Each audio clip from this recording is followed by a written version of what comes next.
Bashkimi Demokratik për Integrim ka kërkuar nga institucionet kompetente të publikojnë listën e kompanive përfituese nga kredia hungareze prej 200 milion eurosh. Besar Talia nga BDI thekson se nuk ka transparencë për mënyrën e shpërndarjes së fondeve dhe përfituesit konkret.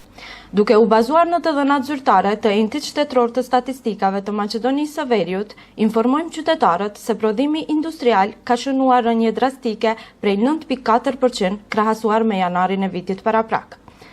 Ky është një tregues i qartë se mbi 200 milion euro nga kredia hungareze nuk kanë dhënë asnjë efekt në zhvillimin ekonomik të vendit. Përkundrazi, ende sot nuk ka transparencë se si janë shpërndar këto mjete dhe kush janë përfituesit e tyre.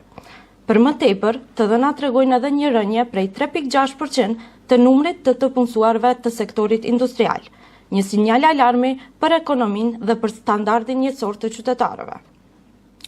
Kjo situatë dëshmon për një përkeçim të vazhdueshëm të gjendjes ekonomike, ndërsa qeveria nuk ndërmerr masa konkrete në mbështetje të qytetarëve. Në të njëjtën kohë, buxheti i shtetit përballet me presione serioze. Bashkimi Demokratik për Integrim u bën thirrje institucioneve kompetente që urgjentisht të publikojnë listën e kompanive që janë përfituese nga kredia hungareze. Rënja e prodhimit industrial ngrej me të drejtë pyetjen, ku ka përfunduar këto mjete dhe si janë investuar ato. Qeveria duhet menjëherë të informojë qytetarët, të cilët në fund do të mbajnë barën e kthimit të kësaj kredie 200 milionëshe, për mënyrën e shpërndarjes së fondeve si dhe për përfituesit konkret të saj.